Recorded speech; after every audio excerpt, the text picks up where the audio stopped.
nossa discussão e aí a gente começa, tá? Aqui deu problema. Espera aí, vou lá, tá? Vocês todo mundo consegue me ouvir? Tá tudo certo. Tá, deixa eu aumentar aqui o volume de vocês e fechar essa tela aqui. Pronto? Pessoal, vocês confirmam? Estão me ouvindo e estão lendo? Tá. E eu provavelmente já não apareço, né? Eu tô com um problema com o volume agora. Eu não escuto vocês direito. Caramba, que chatice. Tá, mas vamos partir daí, tá? Vamos partir daí, né? A gente vai introduzir, portanto, a narratologia cognitiva a partir de um livro do Stefano Calabrese, de nome Neuronarratologia, Os Segredos Neurais da Narração, né? Neuronarratology, que foi publicado em 2023. Já agora, para a gente começar, a gente pode fazer uma certa revisão do que é essa coisa do estudo da narratologia cognitiva ou algum tipo de abordagem cognitiva nos estudos literários, né? Então, eu listei aqui alguns precedentes desse estudo. Isso aqui eu não vou discutir a fundo, eu vou dar esse material para vocês depois, né? Depois que eu der uma organizada também em certos elementos, mas o que interessa aqui? O que é já conhecido da gente e outras coisas que eu acrescentei aqui que eu acho que são relevantes também, né?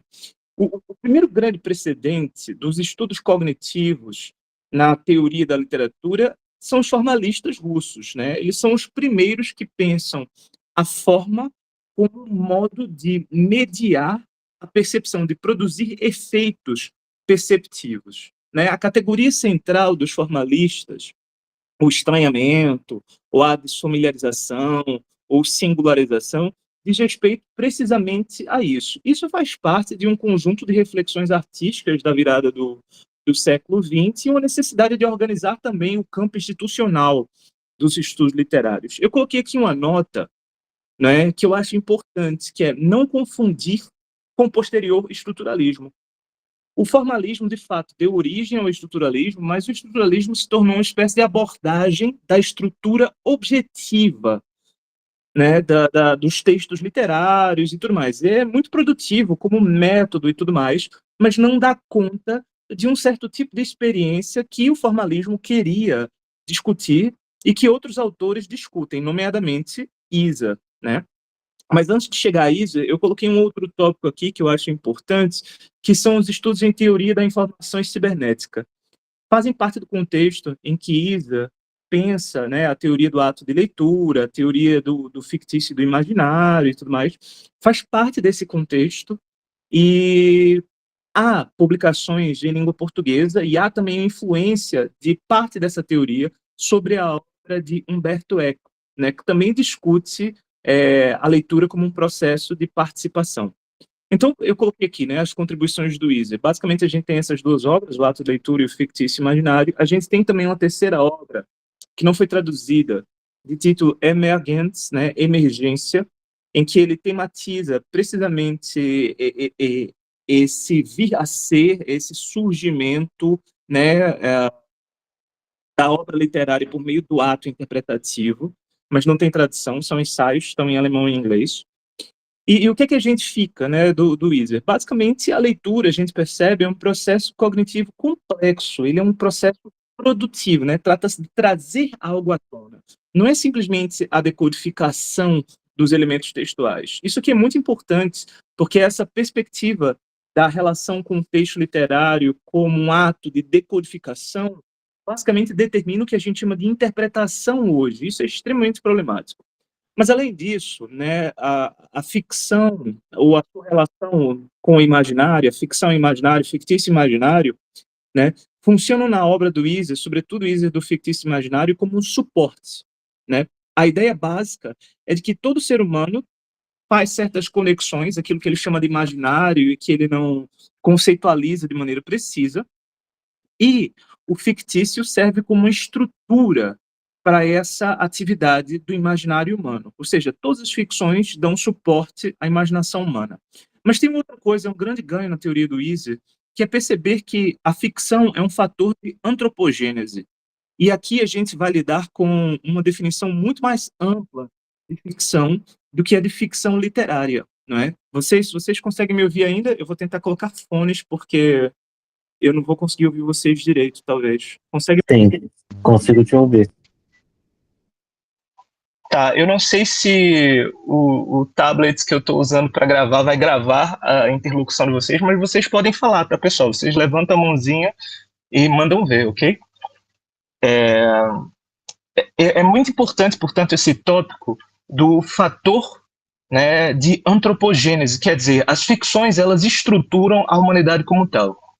Um outro aspecto, um outro precedente importante, uma contribuição importante para esses estudos cognitivos, né, é a abordagem da linguística cognitiva. Basicamente, o que é a linguística cognitiva? Né? É a tentativa de traduzir os processos semióticos de natureza verbal, ou seja, tudo aquilo que diz respeito à gramática, à sintaxe, à morfologia, à semântica, né, traduzir essas categorias em virtude do léxico, das definições, né, a respeito das estruturas mentais profundas. Eu vou falar disso mais um pouco mais para frente, tá?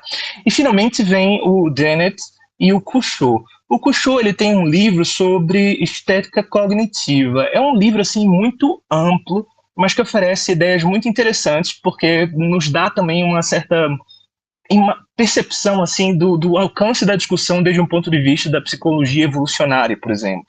Já o Dennett, ele é um filósofo da mente, ele lida com problemas de linguagem, representação, mas ele tem um livro que é muito, muito importante, muito interessante, que é sobre humor. Ele escreveu com outros autores, mas assim, as ideias ali são fundamentalmente as ideias do Dennett, né, sobre piadas.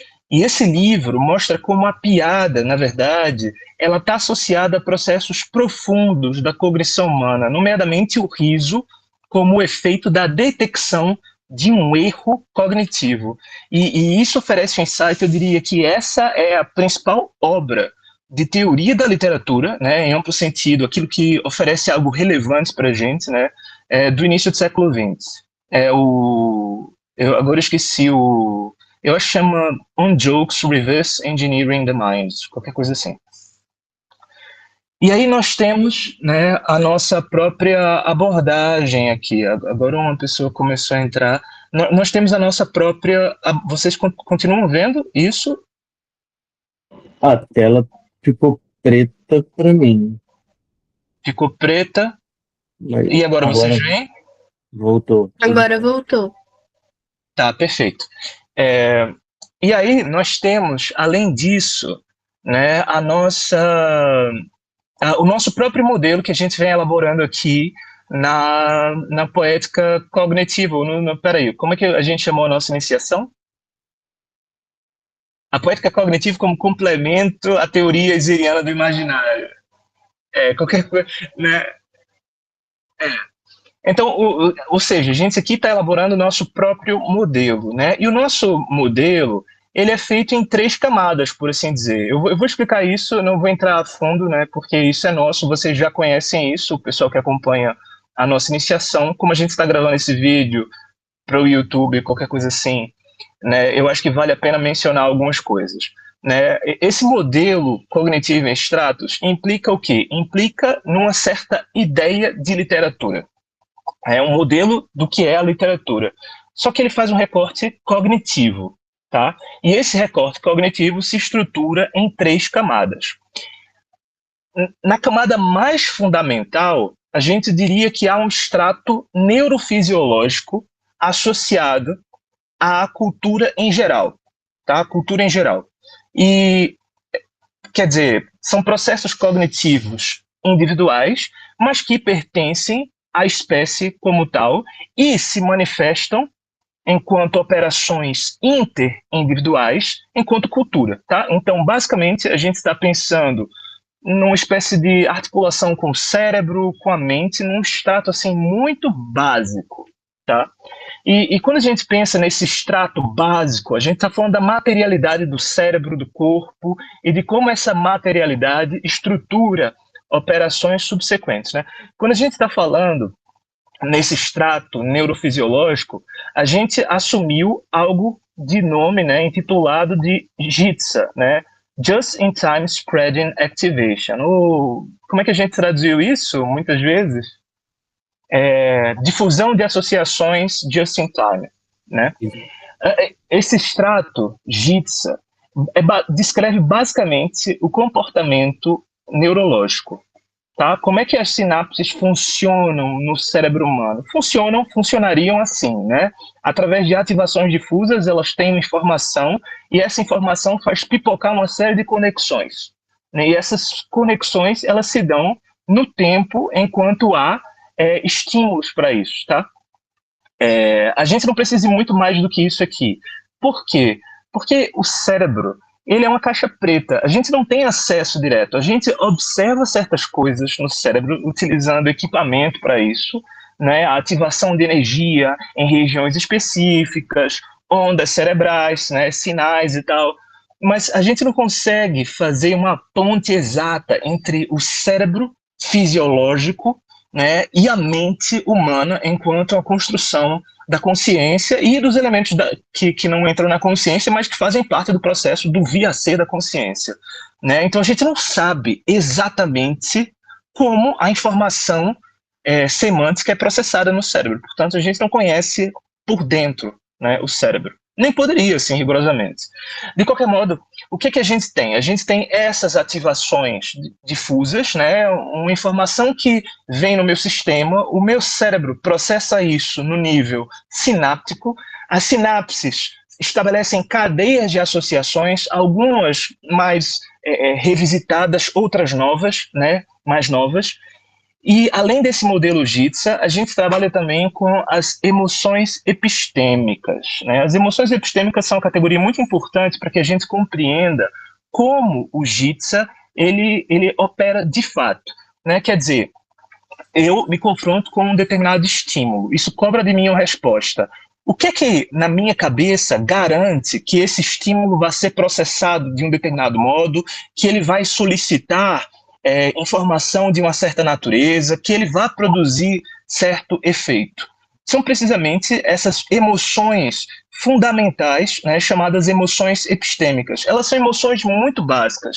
Né? É a emoção de surpresa diante de algo, é a emoção de confusão diante de algo, okay? É a emoção do tédio. São sempre respostas, né, mais ou menos equivalentes à estrutura dos neurotransmissores que validam as associações sinápticas, tá? De qualquer modo, eu não gosto de embrenhar por aqui, porque eu não pertenço a esse campo do saber. Eu tomo esses empréstimos a partir do Dennett, por exemplo, não é? Mas eles não me interessam muito e a gente vai novamente entrar mais tarde no porquê não interessa muito, tá? Depois a gente tem, né, se a gente tem essa base, essa infraestrutura cerebral, ou seja, as sinapses e os neurotransmissores ali coordenando as relações sinápticas, a gente tem o que a gente poderia chamar de um extrato lógico, né, que eu associei aqui a uma espécie de primeira ordem. Então a gente, no nosso conceito, tem a ideia de que a mente ela se estrutura através de espaços, né, como suas unidades operacionais. Esses espaços eles podem ser preenchidos de diversas maneiras. Eles podem ser preenchidos por informações a respeito de circunstâncias do ambiente, informações a respeito de agentes, de eventos e por aí vai. Tá? Basicamente, a unidade operacional com que a gente trabalha é o espaço mental. E, finalmente, a gente tem, né, um outro extrato, né, que a gente chamaria de segunda ordem, que diz respeito a tudo aquilo que atina a representação da realidade. Né? Mas eu queria modular essa ideia de representação da realidade. Porque uma coisa é a realidade que vocês percebem, outra coisa é a ideia da realidade representada. No entanto, a percepção humana, ela se estrutura já como representação.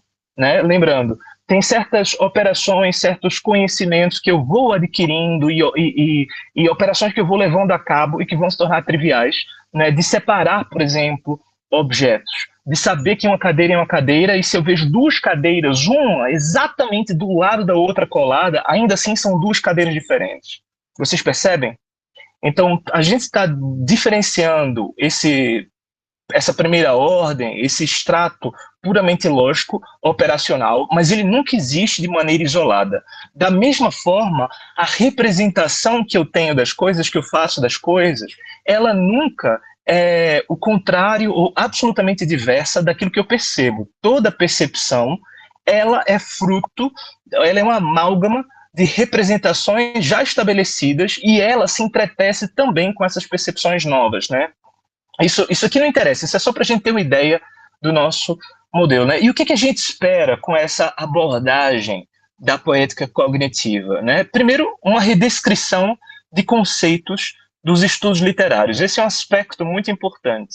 Significa que, de um ponto de vista cognitivo, de repente, a gente pode criar uma espécie de sistema de definições que amarra esses processos, né? Se alguém fala estranhamento e outra pessoa fala em efeito de realidade, a perspectiva cognitiva deveria permitir, né, ou deveria produzir um léxico que me permitisse juntar ali dos formalistas, dos Klotski, né, com o Barthes em alguma medida. Vocês percebem essa ideia essa redescrição? Não é simplesmente vou traduzir o já conhecido no outro termo, mas vou dar uma certa sistematicidade, tá? a essas intuições, né, essas contribuições do amplo campo dos estudos literários. Mas eu também escrevi aqui que a poética cognitiva pode funcionar como uma matriz para novas questões.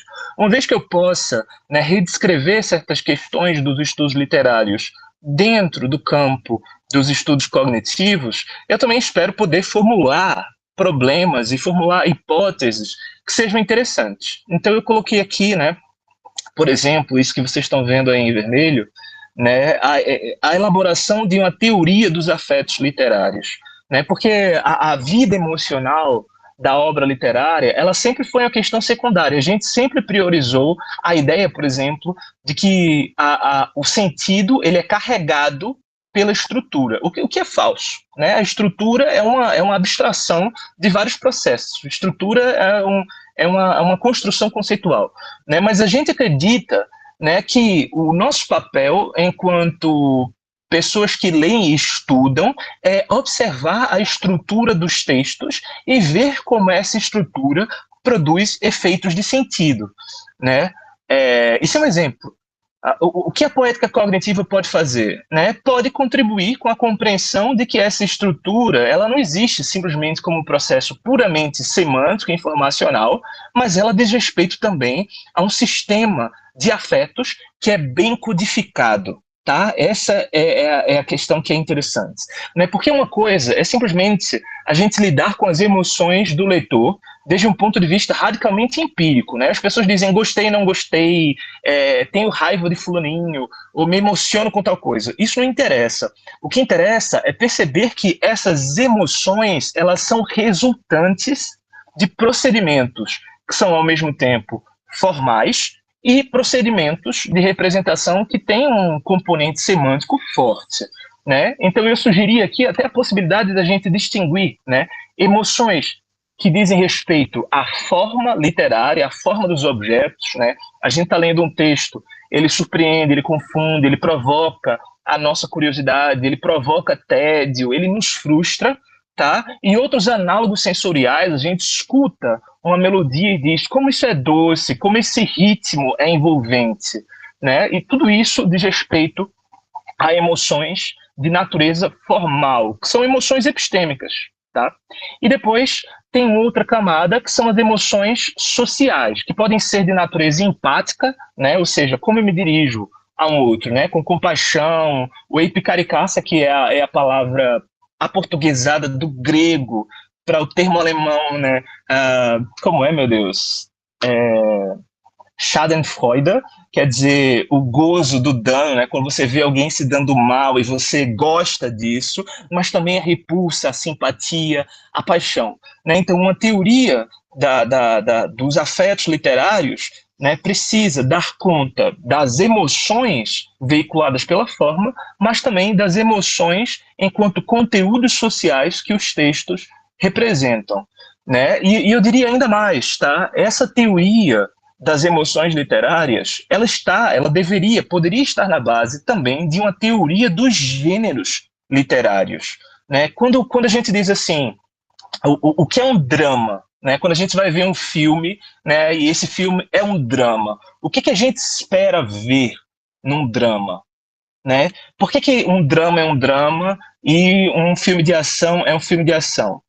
Tudo bem, eu entendo que quando se diz ação, aquilo está priorizando certos elementos, né, da trama que vão envolver, sei lá, explosões, briga, algum tipo de mudança, uma sequência muito rápida de ações sem penetração psicológica. Enquanto drama, eu espero ver algum tipo de abordagem de natureza psicológica, né? Mas eu acho que o drama é mais do que simplesmente o psicologismo. Existe também uma forma própria de elaborar a tensão, né, de elaborar também o tipo de vínculo que o espectador tem com essas obras. Eu vou abrir aqui a nossa conversa para Laís, né, e continuar. Vocês perderam, não foi o vídeo? Vamos voltar aqui. Voltou para vocês? Não perdi. Eu, pelo menos, não perdi o momento nenhum. O vídeo está aparecendo o tempo todo? Olha, eu tô com a imagem aqui. Tá falando da sua Não, câmera? não, a apresentação. Você está vendo A aí Ganhos apresentação Esperantes, também.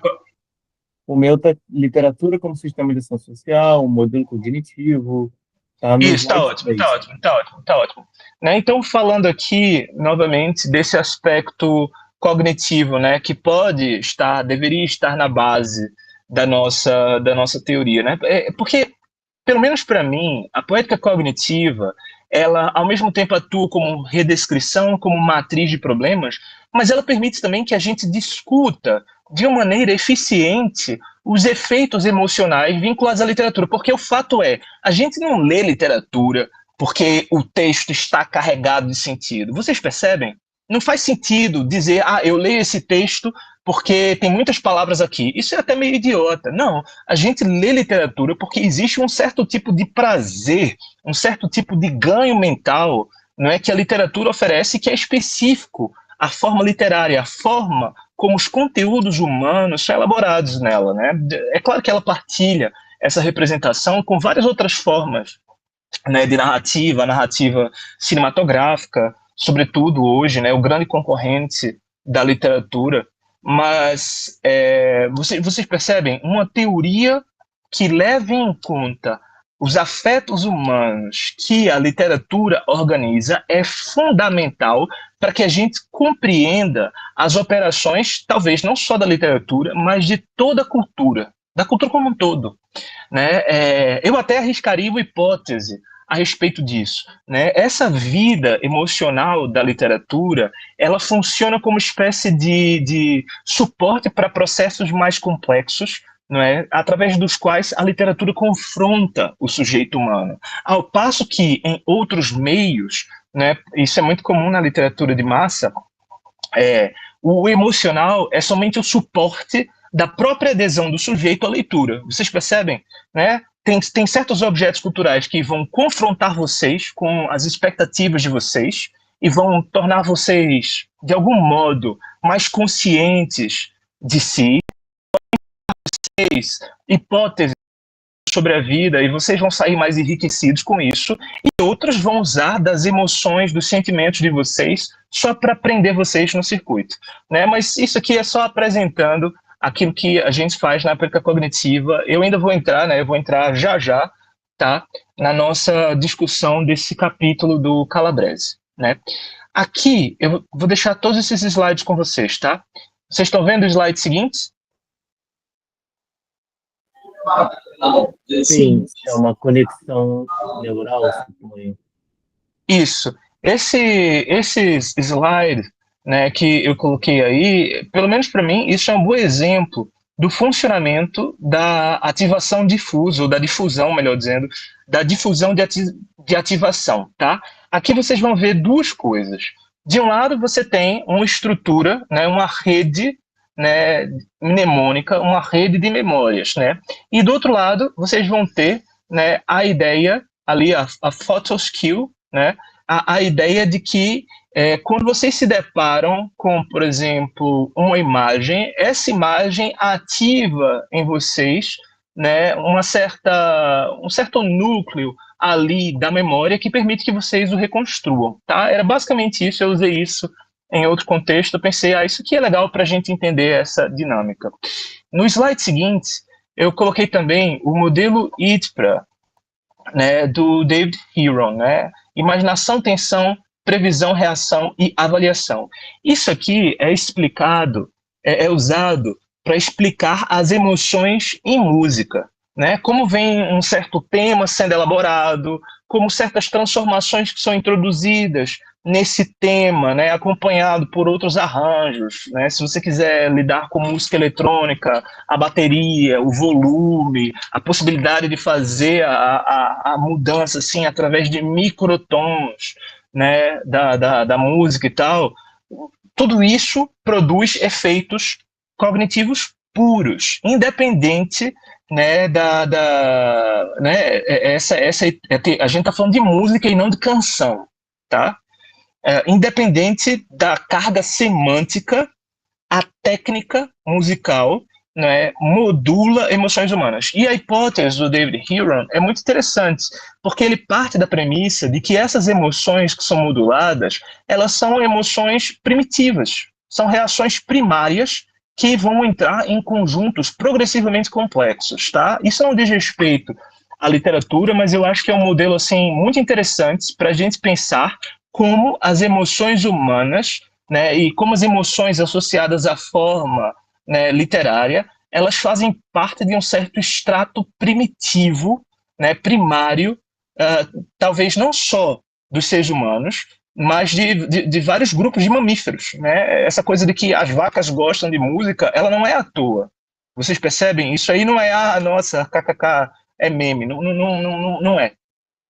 Tá? Então, eu deixei um anexo nesses slides que eu vou passar para vocês lá no final, com uma explicaçãozinha a mais sobre esse modelo, mas nada assim demais, porque ele é difícil de adaptar, né, para a nossa questão.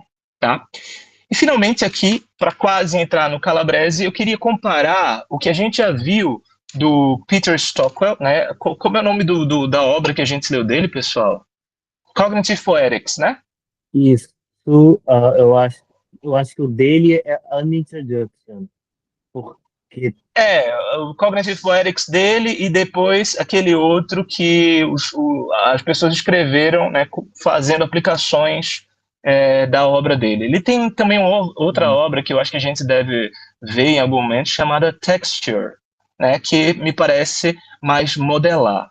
O que acontece nessa obra do Stockwell? Ele basicamente se propõe uma coisa. Os estudos literários têm um monte de categorias, a linguística cognitiva tem outras categorias. Vamos ver o que acontece se eu traduzir um em termos do outro. Né? Então, ele tenta fazer essa tradução. Eu acho que, em certa medida, é produtiva porque oferece uma visão ampla, mas é também problemática porque não oferece uma visão clara. E se eu não tenho uma visão clara, eu não sei exatamente o que fazer com aquilo. Por isso que eles precisaram do outro livro para exemplificar. Né? Mas o texto de exemplificação sempre levou a obra, novamente, a obra literária, para um tipo de tradução em termos linguísticos que eu considero pouco produtivo. Tá? Considero pouco produtivo. Né? Eu acho que o grande ganho da poética cognitiva é precisamente a gente sair dessa ideia de que a literatura diz respeito puramente à semântica. Né? Então, a gente passou aqui para o Calabrese. Né? E isso aqui é para introduzir o livro dele, né? O que é o livro do Calabrese, a Neuronarratology, né? É uma teoria pontual, é uma exploração pontual ali de certos elementos da narratologia, procurando fundá-los em algum tipo de estudo da neuropsicologia, né? Portanto, neuropsicologia ou neurocognição, qualquer coisa assim. O que acontece, no entanto, nessa obra? Eu já aviso aqui vocês. Né? Primeiro, esses argumentos tendem a hipostasiar a ideia de ciência, quer dizer, tomar como real, tomar como essencial, né? Por exemplo, a biologia. Tá? Eu vou mostrar passagens a vocês sobre isso. Né?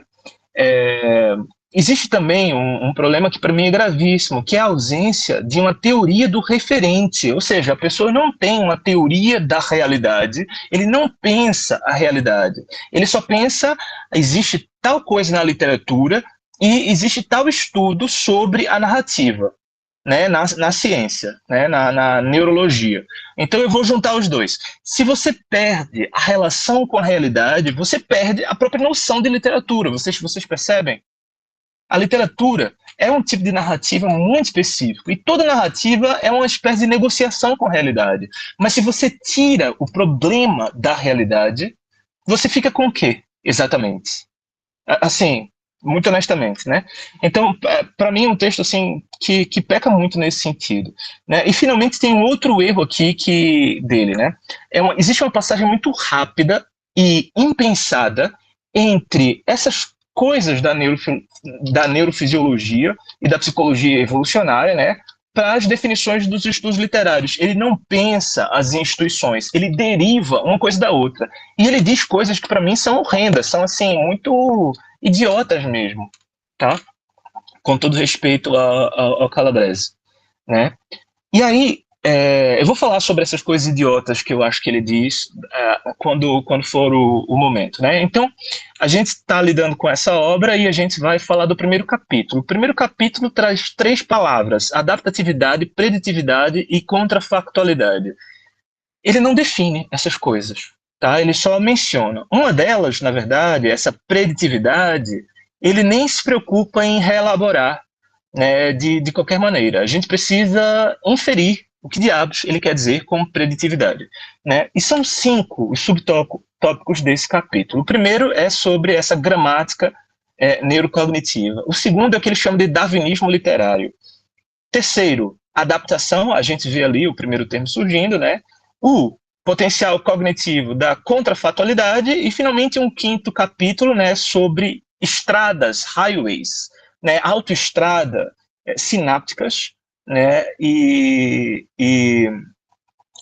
desvios, né, laterais. A gente vai ver o que diabos isso quer dizer. Né? Começando pelo prefácio dele, tá? Ele estabelece 3 pontos no prefácio.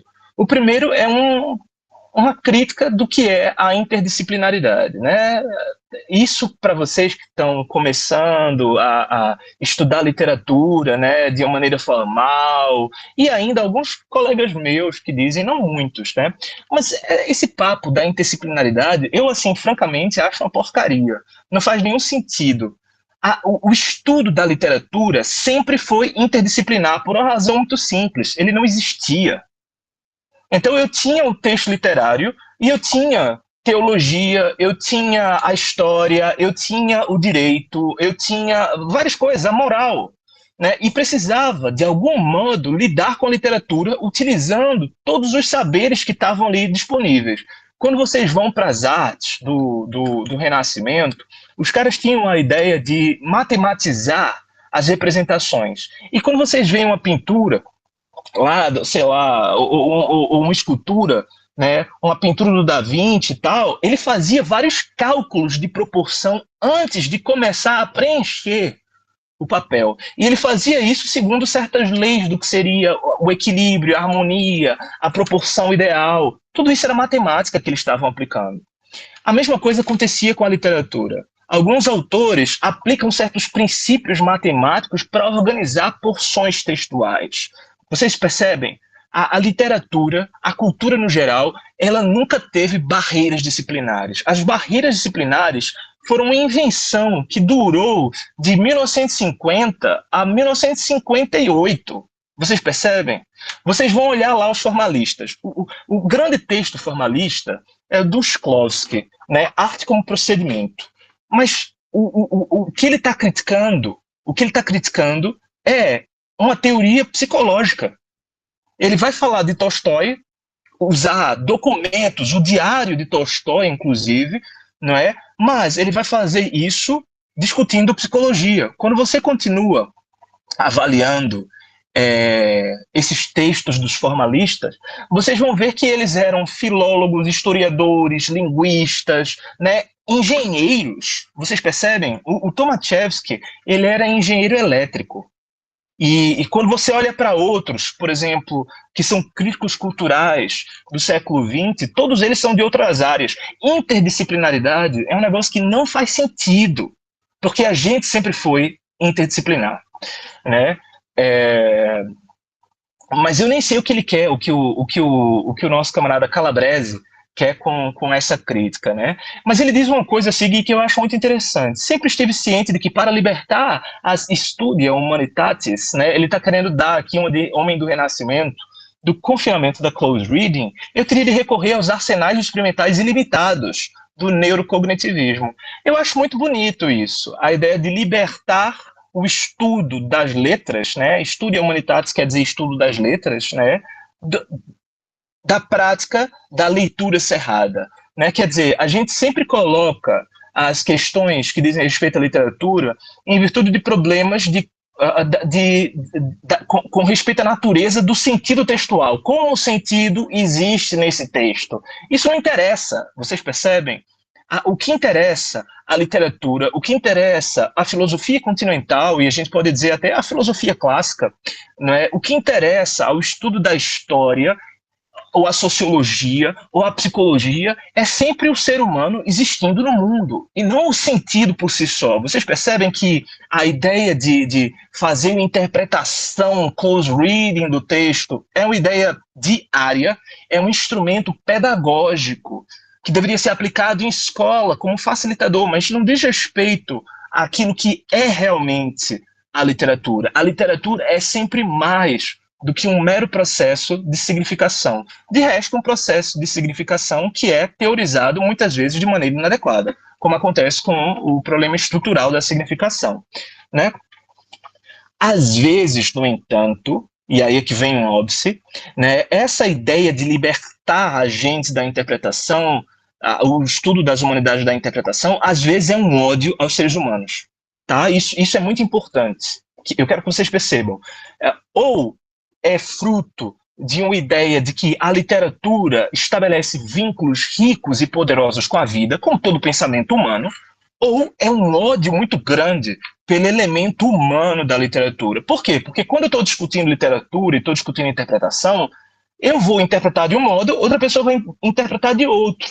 E, às vezes, o sujeito, ele acha que ele é cientista e ele tende a encontrar um nível que não esteja submetido à contingência da atividade interpretativa humana. Ele quer encontrar o núcleo duro ali para não precisar trocar ideia com os outros. E isso, essa ideia de vou fazer uma ciência, não é uma crença na literatura, é um ódio pelos seres humanos. Vocês percebem? Isso é muito arriscado.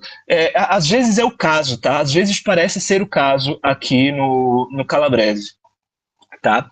E aí ele diz uma outra coisa, tá? Um outro elemento do prefácio que é fundamental aqui. Eu deveria até ter marcado, mas eu gostaria que vocês marcassem, né, para vocês mesmos, anotassem se vocês estão anotando, né? As narrativas, e aí ele coloca aqui, quer provém das musas, quer da voz de um indivíduo completamente iletrado, são como compressores capazes de compactar todos os elementos cruciais de nossa existência. Tempo, espaço, intenções, propósitos, agentes e ações instrumentais. Então, isso aqui é uma grande definição de narrativa. Narrativa existe, ora, como uma forma cultural que eu vou transmitir, ora, como um dispositivo cognitivo. O que iguala os dois, o que reúne, sintetiza as duas dimensões, é o fato de que a narrativa é uma espécie de compressor da experiência humana. Tá? Então, quando você está lidando com a narrativa, você está lidando com uma espécie de pedaço de mundo humano comprimido. Tá? Em suas estruturas, em suas formas, em seus conteúdos, em sua relação tensa uns com os outros, a narrativa é a humanidade comprimida ali, tá? Isso é muito importante. Essa intuição, isso aí não é uma definição dele, isso aí a gente observa lá em Vico, no século XVII. Ele diz que a metáfora é uma pequena fábula, tá? É uma pequena fábula. E uma fábula é um conto sobre alguma coisa que alguém viveu. Tá? Então, quando você pega uma metáfora, a metáfora, ela, mesmo uma metáfora gasta a perna da cadeira. O que quer dizer a perna da cadeira? Né? Uma catacrese. Essa metáfora gasta está implicando um sujeito que precisou formular um conceito, uma noção, uma ideia para designar uma porção de um objeto, não conseguiu e aproximou da realidade mais concreta, a própria perna. Vocês percebem? Por que animais têm patas e não pernas? Né? Uma mera palavra. Por que o animal tem uma pata e não uma perna ou um braço? Se vocês observarem as patas dos mamíferos, né, cães e gatos, vocês vão ver que as patas, né, dianteiras do animal têm as mesmas articulações que os braços de vocês, funcionam exatamente igual. E as pernas, portanto as patas traseiras, funcionam como pernas humanas, a mesmíssima articulação, joelho e cotovelo, tudo lá. As articulações dos dedos, tudo lá. Mas a gente chama coisa de pata. Por quê? Porque existe, quando a gente vai demarcar o animal, a necessidade de descrevê-lo como um outro do ser humano. Então, obviamente, a cadeira pode ter uma perna, mas um gato, um cachorro precisa ter uma pata. Vocês percebem? Então, toda a linguagem humana, né, ela é saturada, ela é experiência, ela é vida humana comprimida. E a narrativa é um instrumento para isso. Tá? A narrativa é o funcionamento cognitivo básico. Tá? No capítulo 1, ele vai dar essas 3 palavras, ele não define, tá? Mas eu procurei aqui, né, tentar referir de algum modo esses 3 termos, aquilo que está em jogo na argumentação que vai seguir. Né? Adaptatividade diz respeito às ficções na história evolucionária. Ficções são modos de adaptação, ou viabilizam modos de adaptação. Preditividade diz respeito à função central da ficção enquanto estratégia de sobrevivência individual e coletiva. Tá? As ficções me permitem estabelecer heurísticas que antecipam a realidade e, através de inferências, me levam a adotar estratégias de resposta. E, finalmente, tem essa categoria da contrafactualidade. Né? A contrafactualidade é a ontologia, né? É o estatuto de ser, né, daquilo que é ficcional. Né? Eu tenho aquilo que está feito, está estabelecido, está diante de mim, e eu percebo como real nesse momento. Né? O factual e o percebido são fundamentalmente a mesma coisa. Agora, o contrafactual, ele tem 2 versões, tá? Ele pode ser algo que eu produzi como não sendo o percebido, simplesmente, né? Então, a partir de elementos daquilo que foi feito, eu produzi o contrafeito, contrafacção de um objeto, né? Então ele tem esse estatuto de uma coisa não existente, simplesmente, ou pode ser o não mais existente, tá? Eu quero que vocês percebam que isso é muito importante, porque, em certo sentido, o passado, ele já é o contrafeito. Ele é o realizado, ele parece como fato, mas enquanto vocês sustentam as memórias de vocês, ou como a gente estuda a história, necessariamente esse passado se submete à condição de algo que foi contrafeito, algo que foi fabricado contra, né, em oposição à realidade como tal. Tá? Depois a gente vai entrar mais nisso. Né? Até aqui tudo bem, pessoal? Tudo Sim? certo. Tá, vou prosseguir. Eu tô falando muito, né? Vocês querem comentar alguma coisa, pessoal? Por enquanto não, porque você já tem desenvolvido e elaborado os pequenos pontos, então acaba que qualquer pedido de desenvolvimento já é imediatamente saciado, então acho que não tem nada. Mas de repente vocês querem fazer comentários, eu vou sugerir o seguinte, vocês podem colocar comentários, tá? E eu vou pedir para Daniela, né, que está gravando a gente também, e que é a bolsista do projeto, ler os comentários de vocês a qualquer momento. Pode ser, Daniela? Você está aí? Eu não escuto você, não.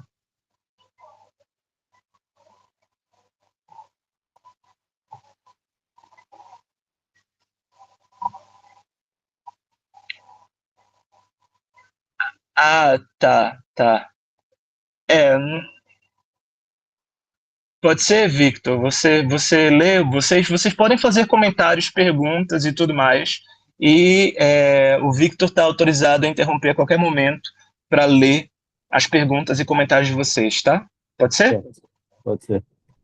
Tá, pessoal? Vocês podem comentar o que vocês quiserem, né? Eu vou tentar acelerar aqui. Oi, eu fiz alguma coisa aqui esquisita no meu negócio. Vocês estão vendo a tela, não estão? Sim, a gramática neurocognitiva da narração. Pronto, né? Então ele tem 5 tópicos lá, né? O primeiro tópico aqui importante é a ideia de uma gramática cognitiva, tá? Eu acho muito curioso a forma como ele vai tentar fazer isso, porque ela é um pouco imprecisa. Mas basicamente o que a gente tem? A gente tem um negócio chamado esquema, a gente tem elementos que a gente chama de frames e a gente tem elementos que a gente chama de scripts. Tá? Acontece que na terminologia tradicional, o esquema vem dos estudos da Gestalt. Então, vem da psicologia da Gestalt e existe já uma aplicação da ideia de esquema às artes plásticas, por exemplo. Né? É a ideia de que quando você olha um quadro, né, você estabelece sempre, necessariamente, uma espécie de comparação entre certas formas abstratas ali, da paisagem, do retrato, com o seu conhecimento prévio, né, do elemento que está sendo retratado. A figura que está fazendo a mediação da comparação é o esquema. Então, o esquema perceptivo, ele tem uma natureza puramente lógica. E na psicologia cognitiva, quando a gente está lidando com o desenvolvimento infantil, o esquema também é uma operação lógica, né? Eu estou pensando aqui em Piaget, nomeadamente. Né? O esquema também tem uma existência puramente lógica. Essa ideia de um esquema, ela é muito útil porque ela faz uma espécie de mediação entre a neurologia humana e os movimentos, né, e a presença do corpo no mundo, que são mais semantizáveis. Então, a gente interioriza, por exemplo, esquemas do corpo, esquemas corporais, para aprender a escrever, para aprender a levar uma colher à boca. Vocês percebem? Esquema é uma coisa extremamente abstrata, lógica, é um negócio que está ali entre a mente, assim, de primeira ordem, como eu tinha colocado, e o hardware cerebral. Tá? Da mesma forma como a mente pensa de uma maneira consciente, utilizando essa entidade puramente lógica, né, que a gente chamou de espaços mentais, mental spaces, né, o esquema diria respeito também a uma dinâmica puramente lógica. Tá? Só que aqui o Calabrese confunde os dois. E existe uma razão para que ele confunda os dois, porque, de fato, o esquema, sendo puramente lógico, quando se dá em relação à representação, é necessariamente correspondente à noção de frame. Já a ideia de frame, que ele retrata aqui, diz respeito ao preenchimento semântico desses esquemas. Tá? Então eu vou ler com vocês aqui e a gente vai tentar entender melhor. Cada nova experiência seria, portanto, avaliada com base em sua conformidade ou dissimilaridade em relação a um esquema prévio. Né? A criança ela vai aprendendo a ajustar o corpo dela através desses esquemas, em que ela compara o que ela fez, o que o corpo está fazendo, né? E o resultado do processo, a execução ali. Ela aprende a pintar, aprende a desenhar, aprende a dançar, assim, né? Interiorizando os esquemas. Mas ele está adotando outro sentido, né? Então ele continua. Ao vivenciar um evento em primeira mão ou ao testemunhar uma situação como espectador, o recurso a um esquema torna-se um pré-requisito cognitivo para sua legibilidade. Aqui ainda está correto. Esquema é esse processo cognitivo que me permite ajustar o elemento perceptivo ao elemento interiorizado e modificar, né, o elemento interiorizado com base na minha percepção ou alterar, né, fazer uma intervenção no mundo para corrigir. Enfim, o esquema refere-se a objetos ou relações estáticas. Aqui já ficou mais complicado. O esquema não se refere a objetos tradicionalmente. O esquema é a própria relação. Tá? O esquema não designa objetos. né, ou relações estáticas. Isto é, diz respeito à expectativa sobre a maneira como os domínios da experiência são estruturados, classificados em uma dada situação. Aqui a gente já saltou para a definição de frame. Tá? O frame é uma ideia que tem uma matriz sociológica, nomeadamente o frame vem da psicologia social, eu acho, tá? Tem a ver com o Goffman, né? Quando a gente tem frames, a gente domina, melhor dizendo, a gente divide, separa toda a nossa atividade social através de domínios. Por exemplo, eu mandei para vocês um poema que traz um verso. Eu mandei para vocês recentemente, ontem, né? O poema do trovador Guilherme d'Aquitânia, ou Guilherme de Poitiers, ou qualquer coisa assim, né? E um dos versos diz: "Nem sui estranhas, nem suis privates", né? Nem sou estranho, nem sou privado, nem sou de fora, nem sou de casa, tá? E esse poema é genial porque é precisamente a gênese da literatura como um processo de mediação e a construção do sujeito ali como esse mediador, ou talvez lugar da mediação. É muito interessante esse poema, eu vou colocar nesse slide aqui para vocês depois, né? Mas enfim, então o que é o frame? O frame é uma moldura semântica que permite que eu oriente as minhas ações no meu cotidiano. Então eu sei que tem coisas que eu posso fazer dentro da minha casa e coisas que eu não posso fazer fora da minha casa. Há um frame para aquilo que é a universidade na minha vida, há um frame para o trabalho, há um frame para o espaço da cultura do jogo, há um frame, mesa de barzinho, tá? E há um frame para várias outras coisas, entidades sociais que a gente conhece. Muitos memes de internet, né, fazem parte de uma tendência à conversão de frames em figuras estereotípicas, né? Quando vocês têm, sei lá, vídeos comparando, né? Eu vejo muito assim, vídeos dizendo coisas como quem casou, casou, e aí coloca POV Homens 2026, e tem vários homens falando umas coisas assim horrendas, né, ou muito esquisitas, considerando aquilo, ou uma ideia de masculinidade. O que a gente está vendo é precisamente uma moldura, né, sendo construída ali de certa masculinidade ou de certa execução da masculinidade contra uma moldura da masculinidade tradicional. Vocês estão percebendo para onde está indo aqui a ideia de frames? Sim? Sim. Frames oferecem coordenadas para que a gente... Caramba, sumiu aqui meu negócio. Voltou aí? Ainda tá com tela preta para mim.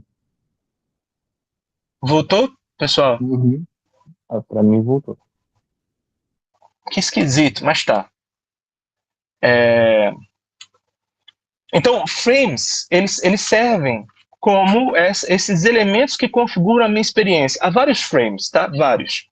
Então, ele vai dar um exemplo aqui, né? A outra entidade que ele emprega aqui é o script, né? Então, se a gente tem esses esquemas, que eu vou reservar enquanto palavra puramente lógica, a gente tem frames, né, que estabelecem certas imagens estáticas da realidade, né? Todas as coisas que eu sei sobre o hospital, todas as coisas que eu sei sobre a universidade, tá? E, finalmente, a gente tem scripts. Scripts são certas regras, né, sintáticas que permitem que eu realize dentro desses espaços organizados em frames, permitem que eu realize certas ações, tá? Então, esquema lógico, frame, uma moldura, uma classificação, uma categoria carregada semanticamente de conhecimento social no geral, e finalmente os scripts, né, como as sequências, né, empregues para levar a cabo ações no interior desses espaços categorizados.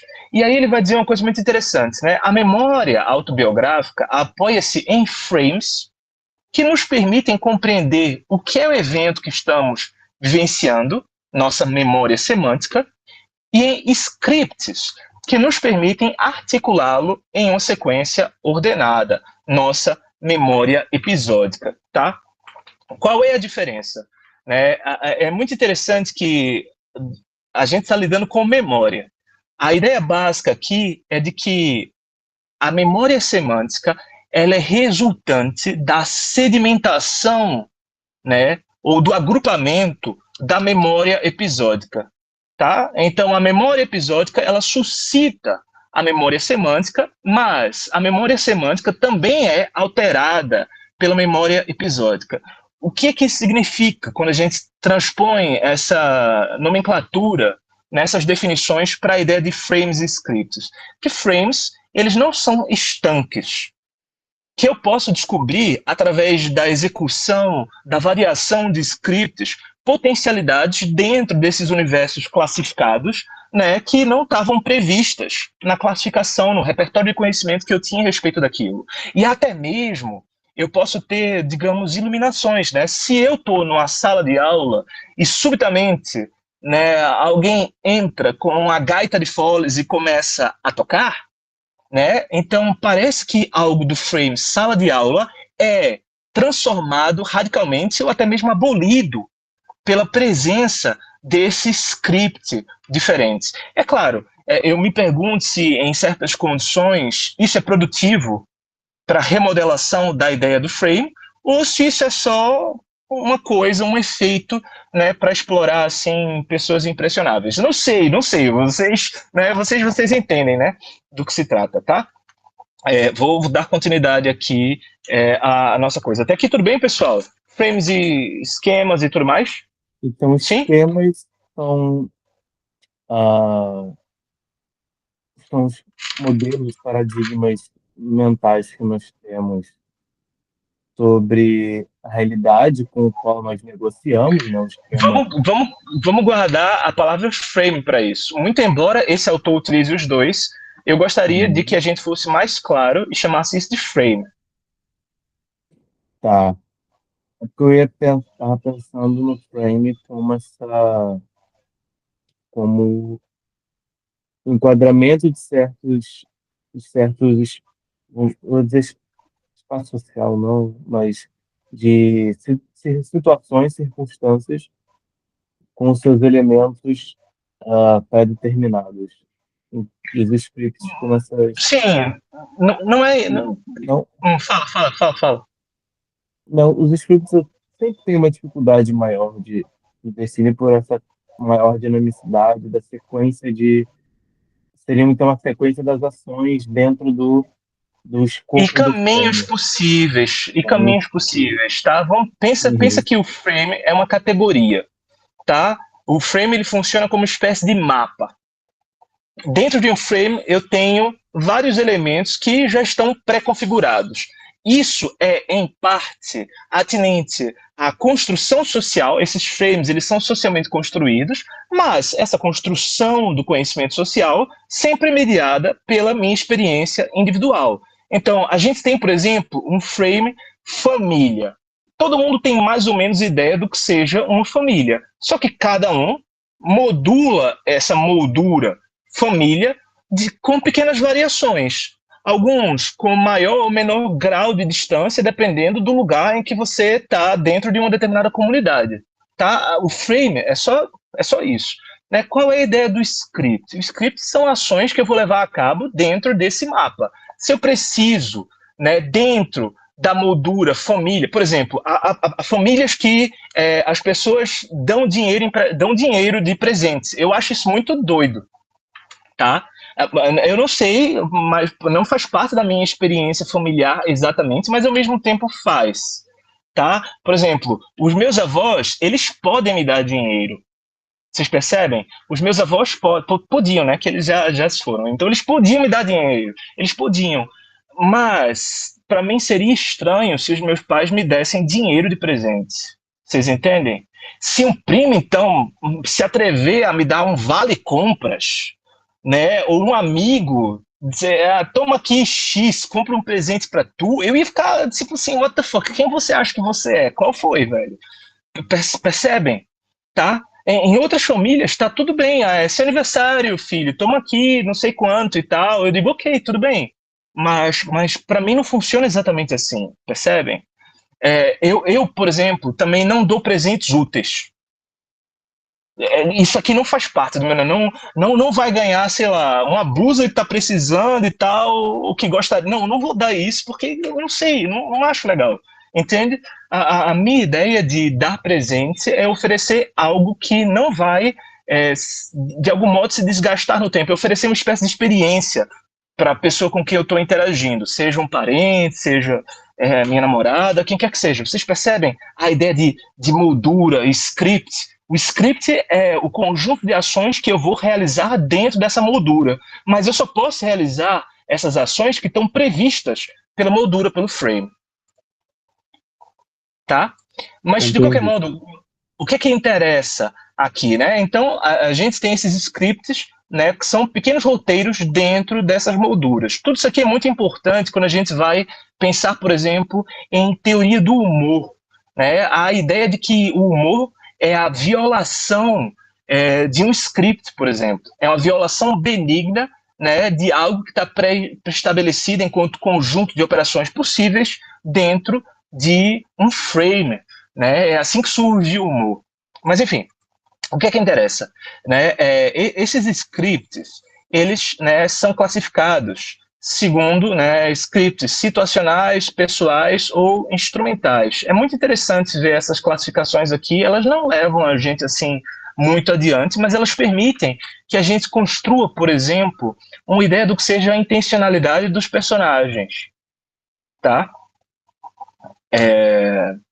Enfim, posso dar continuidade aqui? Deu para entender, né? Um frame designa o paradigma semântico de um evento, enquanto script representa sua articulação sintática, né? Aqui a gente está lidando com outra coisa que é muito interessante, ainda nesse capítulo, né, nesse subcapítulo. Ele vai dizer, né, o Calabrese, as histórias de vida das quais somos atores ou espectadores, os romances, as reportagens e os dramas televisivos são construídos segundo abscissas e ordenadas, representadas por esquemas e scripts, por frames, melhor dizendo, né, e scripts. Cognitivistas e neurocientistas classificaram o núcleo essencial de qualquer narrativa em 7 componentes. O cenário, o fator causal, a resposta interna, o objetivo, uma intenção, ação consequente e, finalmente, reação. Né? Esses 7 componentes aqui, né, aí tem um negócio que é muito tortuoso para mim, que é o seguinte, quando um neurocientista vai, né, pesquisar alguma coisa, ele se reporta precisamente a certos, se ele vai discutir, né, a possibilidade de pensar a narrativa desde um ponto de vista neurológico, ele vai olhar a teoria da narrativa. Vocês entendem que o neurocientista ele já se baseia na teoria da narrativa para segmentar o processamento de informação. E ele vai encontrar isso no cérebro porque ele está procurando isso. Mas aí vem uma pessoa, né, como Calabrese e diz, os neurocientistas estabeleceram esses 7. Mas o que aconteceu foi que os caras estavam inspirados já na teoria da literatura. Vocês percebem aqui que o negócio é meio... A causa é o efeito, ou melhor dizendo, o efeito é a causa de si próprio. Vocês entendem o que está acontecendo aqui?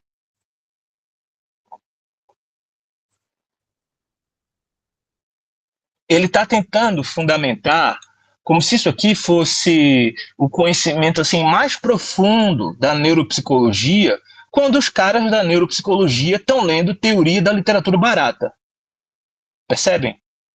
Tá? Então, não necessariamente barata, mas toda essa coisa da linguística e da narratologia e tal, é isso que eles estão lendo.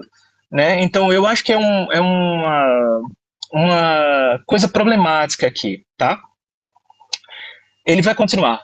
Né? Vale notar que toda transgressão a um esquema narrativo é reajustada de acordo com esquemas previamente cognoscidos, né?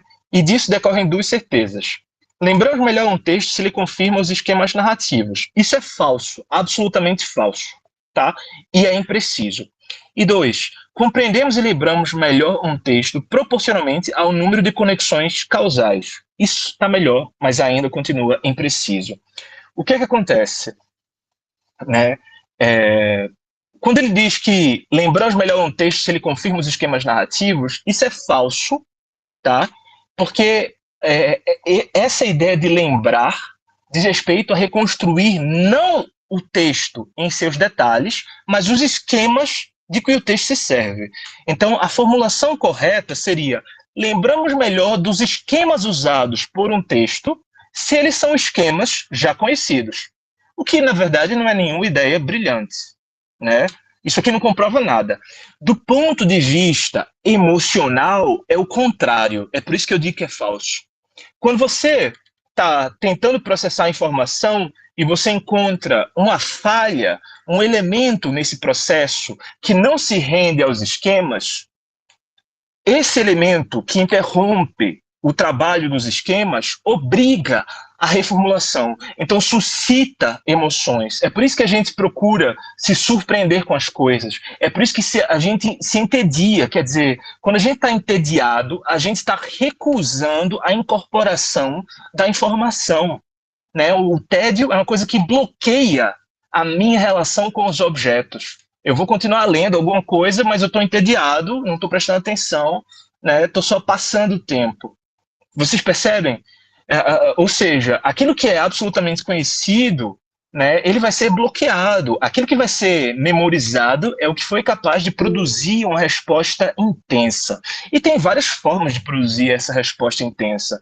Você tem confusão, você tem a surpresa, você tem emoções fortes de natureza semântica, né, que marcam você porque de algum modo coincidem com certos quadros da sua vida, né? A gente faz sentido dessa maneira. Alguém quer falar? Alguém levantou a mão? Pode falar.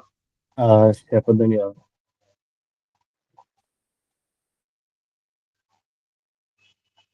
Pode falar.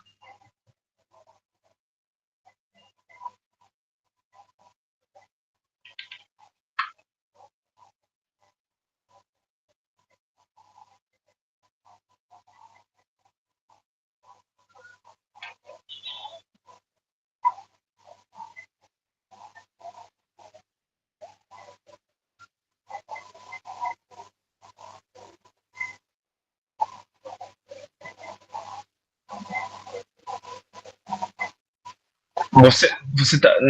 Pera, vamos reorganizar aqui um pouco. Né?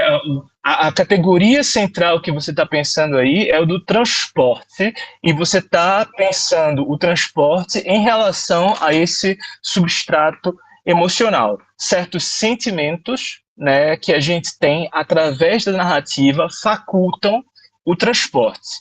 Né? Porque a narrativa surpreende a gente no nível formal, ou também porque, desde um ponto de vista semântico, a gente compartilha algo do sentimento que está sendo trabalhado ali por um tipo de personagem. E você tá falando do tédio. E o tédio, qual é a sua ideia?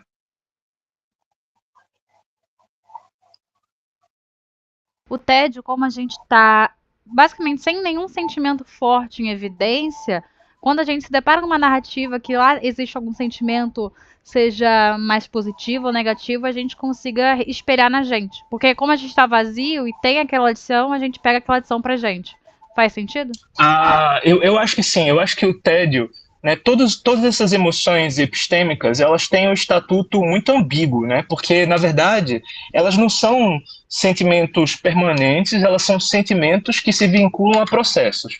Então, de fato, se eu estou entediado, né, e não estou conseguindo sair do meu tédio, se a narrativa não está me provocando, né, nada, eu não estou processando essa informação. Então, o meu tédio bloqueia, nesse momento em que eu estou entediado, bloqueia a informação.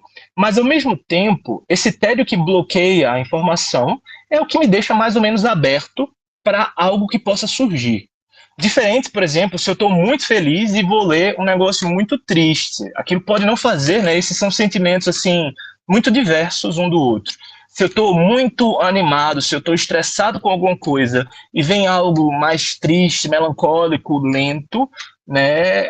Pode ser que eu não queira abrir mão, pode ser que o meu coeficiente emocional resista de algum modo àquilo que está no objeto e esse pacto não se estabeleça. Já o tédio, ele é muito mais ambíguo nesse sentido. É isso que você quer dizer? Eu gosto dessa perspectiva. Isso explica porque quando a gente está entediado, a gente engaja em atividades que são, às vezes, muito destrutivas. A pessoa está entediada e quer inventar alguma coisa para fazer, então ela recorre a um vício, recorre a um tipo de jogo improdutivo, de atividade assim, né, que isso, e esse é o aspecto produtivo. Ou o tédio se torna uma espécie de oportunidade de ócio, através do qual a pessoa vai construir relações novas, descobrir coisas novas, né? Ou vai ser o que me impede de pensar a minha vida concreta e eu vou me entregar a certas atividades que não têm esse caráter construtivo. Essa é a ambiguidade do tédio. É também acontece assim no Zimmel também. Né? Eu acho é uma boa observação, né? Mas eu acho que, pelo menos com relação a esse trecho aqui da nossa exposição, é isso, tá? Ele vai falar, né, da importância do processo, né, narrativo na produção, melhor dizendo, no desenvolvimento ontogenético do indivíduo humano, né? Como a gente se organiza como indivíduo ao longo da vida e tal. Mas ele faz uma observação que é muito interessante, né? É o fato de que a gente vive imerso na narratividade, né? Tudo é prática narrativa aqui. O modo como os indivíduos recorrem à imaginação preditiva, estabelecem horizontes de expectativa e procedem às deliberações adequadas para agir depende delas. Ou seja, eu conheço um conjunto de histórias, eu sei mais ou menos como o mundo funciona. E eu me deparo com um determinado evento. Ora, eu comparo esse evento que está diante de mim com as narrativas que eu conheço e procuro formular soluções. Isso é a grande riqueza da herança cultural, mas é também o grande risco. Porque se eu vivo num universo, né, que está cheio, em que eu herdei narrativas extremamente tóxicas, o meu comportamento fundado nessas narrativas tóxicas, improdutivas, violentas, vai confirmar, corroborar esse universo tóxico e violento. Né? Vocês percebem isso. Finalmente a gente tem aqui o capítulo sobre o subcapítulo sobre o darwinismo literário. Eu vou tentar abreviar um pouco, a gente já está 1h e 20 minutos aqui. Eu vou tentar abreviar nesse trecho final aqui um pouco, tá? Qual é a ideia básica do darwinismo literário para esse sujeito? Né? É de que, de algum modo, a narrativa ela se associa intimamente às necessidades humanas que dizem respeito à adaptação ao ambiente. Né? Mas isso deriva do próprio processo comunicacional. Se vocês pararem para pensar, a gente vivencia a linguagem como se ela fosse individual. Né? Eu nomeio os meus sentimentos, eu tenho a minha imaginação e tudo mais, ou seja, tudo isso faz parte do foro privado. Mas, ao mesmo tempo, a própria comunicação humana ela é fundamentalmente dirigida para os outros. Né? É assim que eu passo a emitir sinais sonoros para interagir e cooperar com membros da espécie, né, favorecendo a sobrevivência da coletividade. Tá? Então, o darwinismo literário aqui quer dizer precisamente isso, esse entrelaçamento da narratologia e das operações culturais como um todo, né, que asseguram a sobrevivência da espécie. Mas eu acho que a visão que esse sujeito tem, né, da relação da narrativa com a adaptação humana é muito unidirecional. Ele vai dizer, as narrativas funcionam como ginásios onde treinamos a interpretar o mundo segundo expectativas compartilhadas ou a reajustá-las às mudanças da realidade. Eu acho que é limitado demais, porque a adaptação do ser humano ao ambiente não é um processo de harmonização. É um processo, muitas vezes, violento e destrutivo. Se eu sei que tem algo que está ameaçando a minha existência, eu vou me reunir com outras pessoas que compartilham de interesses, preocupações, semelhanças, enfim, comigo, e vou me orientar no sentido da destruição dessa coisa. E se acontecer que um elemento do grupo, alguma prática do grupo, que, sei lá, a gente está sendo tiranizado, vocês percebem? A narrativa ela não é simplesmente a adequação do meu aparato cognitivo individual a uma situação no mundo. Ela é também uma forma de intervir sobre o mundo, tá? E é por isso que eu fiz esse pequeno parágrafo aqui sobre o ISA. Né? Todas as instituições sociais, elas são ficcionais, elas são ficções. O amor, o casamento, a lei, a economia, tudo isso são entidades que foram inventadas e são usadas para explicar o funcionamento do mundo, mas não somente explicam o funcionamento, como fazem funcionar. As ficções estruturam, portanto, né, realidades, né, práticas para os seres humanos. Quem disse que eu não posso modificá-las? Vocês percebem? Enfim, ele vai continuar esse argumento. Na atual fase de globalização do sistema de informação, estamos de fato perdendo antigos horizontes de expectativa e reconfigurando nossas mentes com novos esquemas narrativos. Isso é absolutamente verdade. E essa é uma boa observação, porque o pensamento crítico surge precisamente aí. Quando eu vejo que certos elementos do meu repertório de conhecimento social já não funcionam, em que eu preciso adotar estratégias novas para garantir certas coisas, então eu tenho de pensar e reavaliar o quadro que eu estou vivenciando. Né? Eu anotei aqui que há duas formas de pensar esse darwinismo literário. Primeiro é essa perspectiva instrumental. Né? As formas culturais, elas funcionam a propósitos adaptativos dos seres humanos. Faz diferença, por exemplo, se eu olho para o trabalho, no mito da criação, na narrativa da criação de origem judaica, né, que a gente herda no cristianismo e que a gente tem também no islamismo, né, existia um paraíso, o homem comeu do fruto da árvore da ciência do bem e do mal, né, e nesse momento ele se tornou um pecador e ele foi castigado com a maldição do trabalho e com a maldição da reprodução, né, lembrando, com a maldição da reprodução. Agora, se eu observo, no entanto, né, como os Dogons, né, que o mundo surgiu através de um erro, tá? O mundo foi um acidente. Existia um ovo, ele estava muito feliz lá, e de repente o ovo se quebrou, ninguém consegue explicar muito bem porquê, né, e saiu de lá uma entidade. Essa entidade, ela se sentiu muito sozinha no universo vazio, e ela retornou ao ovo e sequestrou a irmã dela e violou a irmã. Tá? Isso é a narrativa Dogon, né, da existência. Nesse processo, o mundo começou como um erro, como um acidente, como um crime. Tá? O crime de incesto. E o papel da cultura dentro desse sistema se torna a realização do trabalho como uma espécie de imperativo à purificação da terra. Vocês percebem que, narrativa judaico-cristã, o trabalho é uma desgraça, é uma maldição. Na narrativa Dogon, o trabalho é como os seres humanos garantem a sua sobrevivência e purificam o mundo. A natureza está errada, o trabalho humano está correto. Tá? Então, as culturas, né, elas servem para adaptar os conjuntos humanos, mas elas também dizem algo, elas também fazem algo sobre esses conjuntos humanos. E tem uma outra perspectiva ainda sobre o darwinismo literário, tá? Que é a ideia de que as formas culturais, elas funcionam, né, como vírus, né? Essa metáfora que se utiliza, né, que algo viralizou, ela vem de uma obra de um camarada chamado Dawkins, né? Ele fala lá de meme, né, que é o fragmento cultural que tem uma operação afim ao gene. Um gene se reproduz, o meme também se reproduz, tá?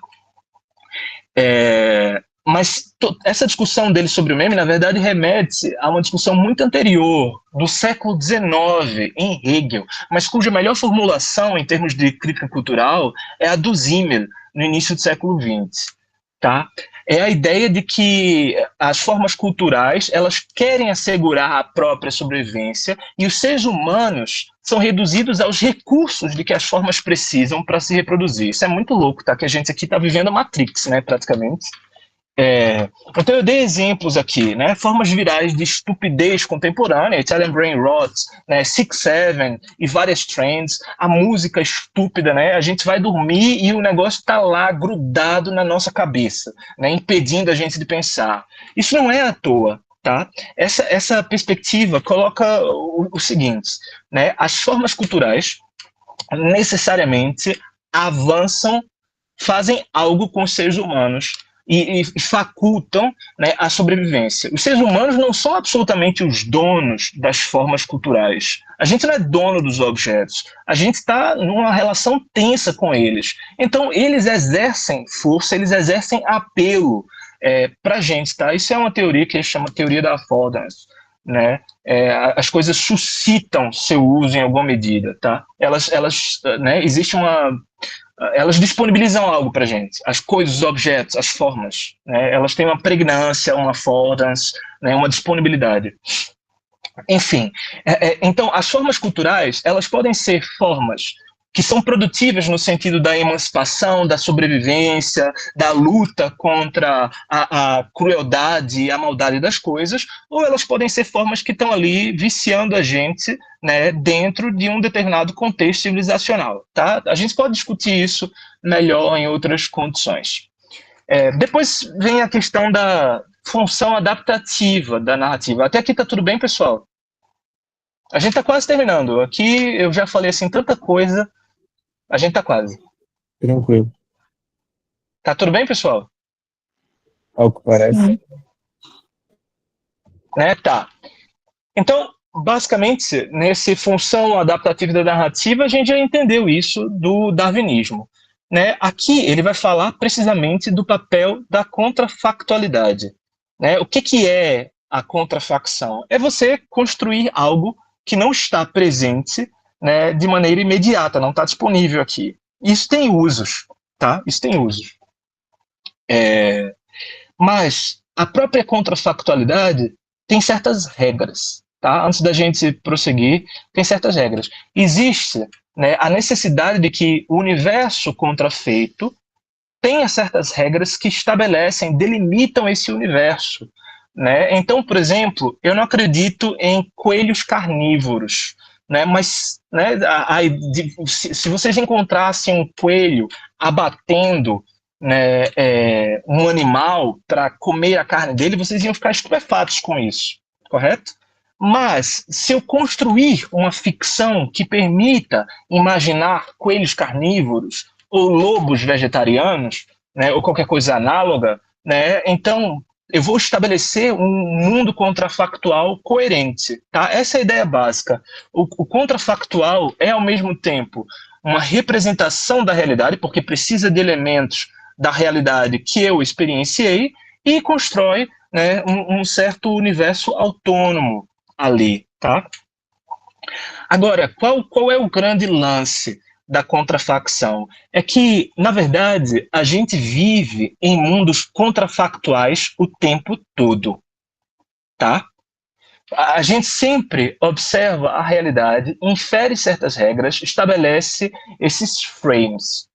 Mas, necessariamente, esses frames, eles dão suporte para a orientação das nossas ações. Então, a gente produz narrativas constantemente, imaginando mundos contrafeitos em que as nossas ações vão ter um determinado desfecho, ou não, né? Ou outro. Né? A gente hipotetiza o tempo todo, tá? Então, eu vou só olhar esses elementos aqui que são interessantes, né? No subcapítulo 4, a respeito do potencial cognitivo da contrafactualidade, né? Essa citação aqui no final. As previsões que o homem primitivo ativava não são muito diferentes da maneira como hoje podemos prever e nos preparar para nossas carreiras profissionais. Tais previsões devem ser experimentadas repetidas vezes na imaginação, de modo não muito distinto de quando movemos o joystick de um videogame para orientar a história de acordo com a nossa imaginação. Tá? Então, novamente, ele está tentando justificar aqui a narrativa desde um ponto de vista cognitivo amplo e não a narrativa literária. E aí a gente continua, né? Quais são os ingredientes básicos dessas narrativas e que funções esses ingredientes desempenham? Né? E aí ele vai dizer 4. Eu listei aqui alguns, mas o que a gente pode, resumidamente, falar a respeito desses ingredientes? O primeiro elemento diz respeito a tudo aquilo que pode ser percebido e inferido pela regularidade daquilo que a gente percebe. Né? Então, se eu vejo sempre o negócio caindo na vertical e percebo que esse negócio é líquido, etc., etc., por exemplo, quando eu abro uma torneira, eu sei que vai ser aquilo e pronto, não vai acontecer outra coisa ali. Né? Agora, se eu percebo que essa água ela está mudando de sentido, né, eu consigo imaginar que há algum fator, algo ali que está intervindo da experiência percebida como regular. Então eu atribuo, por exemplo, uma intenção. Né? Eu não sei se vocês já se depararam com situações que vocês estivessem vivendo assim e vocês se perguntaram, mas pô, isso é uma pegadinha, isso é uma brincadeira?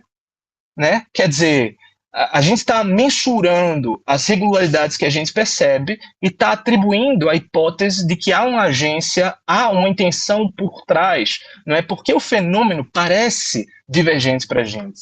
Então, percepção, né, física da coisa, né, a percepção de um agente, né, a atribuição de uma agência, uma investigação, uma heurística, né, de intenções possíveis, né, por que essa coisa está acontecendo de modos tão diversos, o que é que está, quais são os interesses, né, quais são as possibilidades aqui em jogo, e finalmente, né, a possibilidade de elaborar uma sequência causal temporal ou cronológica, né, dos eventos, tá? E isso tem aqui pro argumento do Calabrese, né, ele se preocupa com as funções terapêuticas disso, né? Imagina que vocês vivenciam coisas no cotidiano de vocês, né? E vocês vão vivendo esse cotidiano desde um ponto de vista emocional.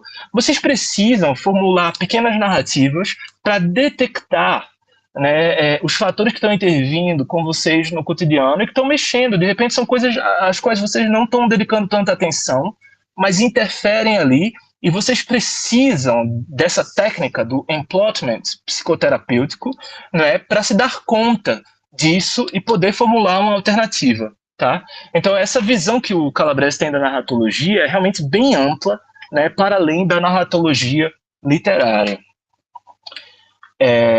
Eu vou deixar essas citações no trecho final aqui para vocês, tá? Nos slides, né? Mas eu acho importante frisar isso aqui que eu marquei, tá? Realidade e simulações como se parecem indistinguíveis quando observadas nas convoluções do neocórtex cerebral. Né? Mas se fosse preciso dizer o que é mais essencial para a vida, não há dúvida de que o não existente desempenharia um papel preponderante sobre o que existe. Né? Novamente, a gente passa mais tempo lidando com narrativas ficcionais, autodirigidas, privadas, né? Do que, de fato, vivendo as coisas no nosso cotidiano. Vocês percebem o tempo que a gente dedica ao levantamento de hipóteses a respeito do desenvolvimento das nossas ações e interações no cotidiano é muito maior do que efetivamente as ações desencadeadas por isso. Né? E não somente isso, né? A gente também consome narrativas. E quando eu digo consumir, eu coloco mesmo com esse... Eu não gosto dessa palavra consumir no sentido de consumir cultura, não se trata disso, mas a gente realmente absorve, digere narrativas constantemente. Tá? A gente se relaciona de maneira digestiva com as representações da realidade que vem de fora.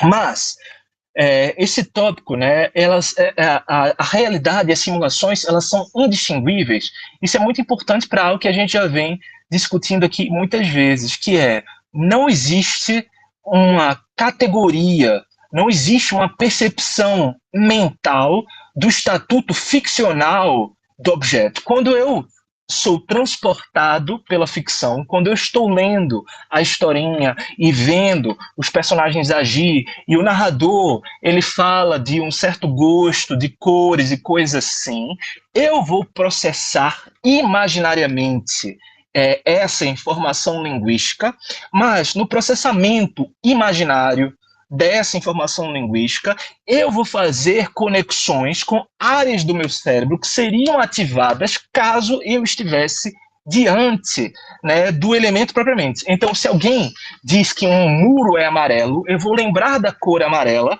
e o meu cérebro vai recuperar essa vivência do amarelo, ativando precisamente a mesma região que ativaria se eu estivesse vendo a cor amarela e chamando a cor de amarelo. Vocês estão percebendo o que acontece?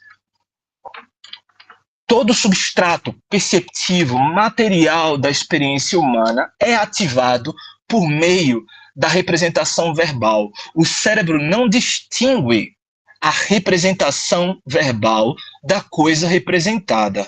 Também não distingue a ficção da realidade. Vocês percebem? Eu posso estar lendo notícia de jornal, posso estar lendo um romance absurdo que se passa num universo alternativo, né, daqui a 3.000 anos e que inclui aliens e fadas. Não vai fazer diferença para mim, para o meu cérebro, pelo menos. Tá? Até que tudo bem, né? Vai ficar tudo aí para vocês, né? Isso é o que eles chamam de grounded cognitions, tá, pessoal? Esses elementos já existentes, tá? É finalmente o último capítulo dele, tá? Ele vai falar de estradas sinápticas e desvios laterais. Existe aqui uma tendência do Calabrese de reforçar a adaptação, de falar de biologia como se fosse determinante para o processamento da vida como um todo, né? Ou seja, ele nem percebe aqui o que está em jogo quando ele fala propriamente de ficções, e o exemplo que ele vai dar é dos contos de fada. Ele fala várias coisas absurdas aqui, mas eu entendo que o que ele está tentando fazer é lembrar que as ficções, elas ligam a gente de maneira direta a conteúdos vivenciais, tá? A conteúdos vivenciais. Então eu vou ler aqui essa citação que ele vai tirar de, eu acho que é Alicia Gopnik, eu não consigo lembrar o nome, tá? Exatamente as mesmas capacidades que permitem às crianças aprender tanto sobre o mundo, também lhes permitem transformar o mundo, trazer novos mundos à existência e imaginar mundos alternativos que talvez nunca venham a existir. Os cérebros das crianças criam teorias causais do mundo, mapas de como o mundo funciona. Portanto, o que é a imaginação humana? A imaginação humana é uma forma de antecipar a realidade. Tá? A imaginação, a fantasia é uma forma de conhecer a realidade. Mas aí ele diz coisas grotescas como: essa teoria parece ser confirmada pelas sobreposições neuronais nas regiões frontopolares bilaterais e temporais mediais. Meu amigo, eu duvido que esse Calabrese consiga fazer sentido da observação, né, de que essa teoria, qualquer que seja em causa, esteja sendo confirmada pela ativação das regiões frontopolares bilaterais. O que isso quer dizer exatamente? O que isso quer dizer? Isso não quer dizer nada nem para a porcaria de cientista que verificou isso. Vocês entendem? Assim, do ponto de vista da inferência que eu posso fazer dessa biologia, da neurofisiologia, que isso é nada, isso é nulo. E o Calabrese, ele não é neurocientista. Ele é um camarada dos estudos narrativos, tá? Eu prefiro normalmente ler obras que venham do caminho oposto, né? O cara já trabalha com mente, já trabalha com o cérebro, ele quer fazer um negócio.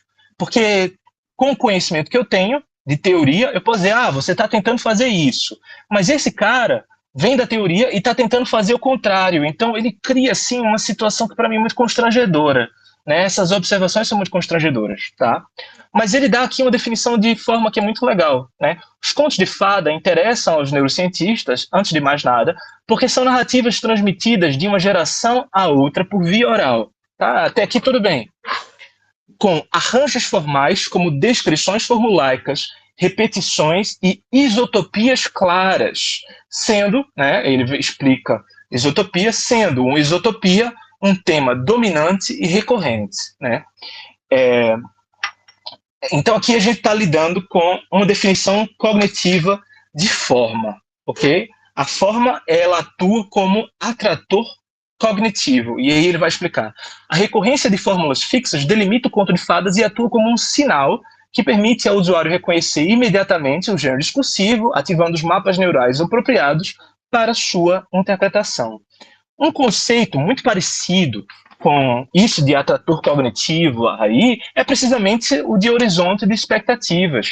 Quer dizer, quando eu estou diante de um objeto, quando eu leio o nome de um autor, quando eu leio uma alcunha de gênero, quando eu vejo uma capa, um formato de um objeto, eu reconheço um livro, abre-se um horizonte de expectativas. Né? Eu sei que é um livro, eu sei que provavelmente há palavras aí. Se ele tem essa cor, ele pode ser um livro infantil, esse estilo de capa indica que é um livro sério.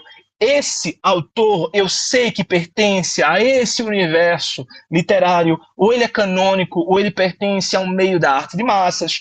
Esse gênero aparece aqui, muitas vezes na capa aparecia o gênero, né? Indica que eu vou encontrar isso, isso e aquilo, né? Portanto, todos os elementos formais, a gente poderia definir assim, tudo aquilo que diz respeito à forma de um objeto é capaz de produzir processos cognitivos, né, que se estabelecem naquela rede que a gente viu lá no início, tá? Então, atores cognitivos, os processos de cueing e priming e a noção literária de horizonte de expectativas, tudo isso pertence ao mesmo contexto, né, de sinais que produzem a difusão de ativações, né, de associações sinápticas, tá?